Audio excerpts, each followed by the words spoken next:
Hello everyone, welcome back to my new video. আজকের ভিডিওতে মাত্র 2 মিনিটে দোকানের মতো পারফেক্ট হোমমেড লাচ্ছি তৈরির রেসিপি শেয়ার করব।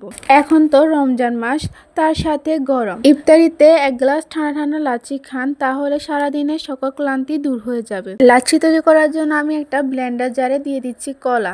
আমি এখানে 2 গ্লাস লাচ্ছি তৈরি করব, সেই অনুযায়ী আমি উপকরণগুলো দিয়ে দিচ্ছি। আপনারা যদি বেশি পরিমাণে লাচ্ছি তৈরি করেন তাহলে উপকরণগুলো বাড়িয়ে নেবেন।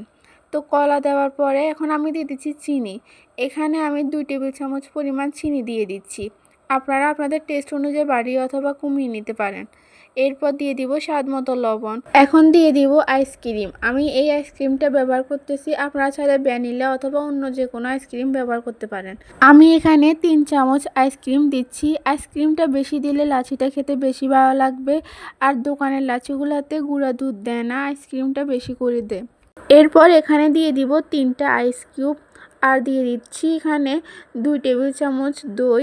দই চাইলে আপনারা এটা স্কিপ করতে পারেন, তবে আমার হাতের কাছে দই ছিল তাই দিয়ে দিচ্ছি। এতে করে টেস্টটা আরও বেড়ে যাবে, লাচ্ছিটা খেতে আরও বেশি ভালো লাগবে। এরপর এখানে 2 গ্লাস পরিমাণ পানি দিয়ে দিচ্ছি।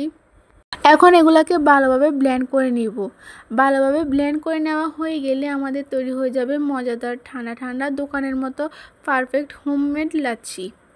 সারাদিনের ক্লান্তি দূর করার জন্য আপনারা চাইলে ইফতারিতে 1 গ্লাস ঠান্ডা ঠান্ডা লাচ্ছি খেতে পারেন। দোকানে 1 গ্লাস লাচ্ছির দাম 70-80 টাকা নিয়ে থাকে। আপনারা চাইলে ঘরে থাকা সামান্য কিছু উপকরণ দিয়ে বাসায় এই লাচ্ছি তৈরি করে নিতে পারেন। আশা করি আমার আজকের এই লাচ্ছি তৈরির রেসিপিটা আপনাদের সবার ভালো লেগেছে। আর ভালো লাগলে অবশ্যই আমার চ্যানেলটিকে সাবস্ক্রাইব করে পাশে থাকা বেল বাটনটি ক্লিক করে নেবেন। তো আজকের মতো এই পর্যন্তই। সবাই ভালো থাকবেন, সুস্থ থাকবেন। আল্লাহ হাফেজ।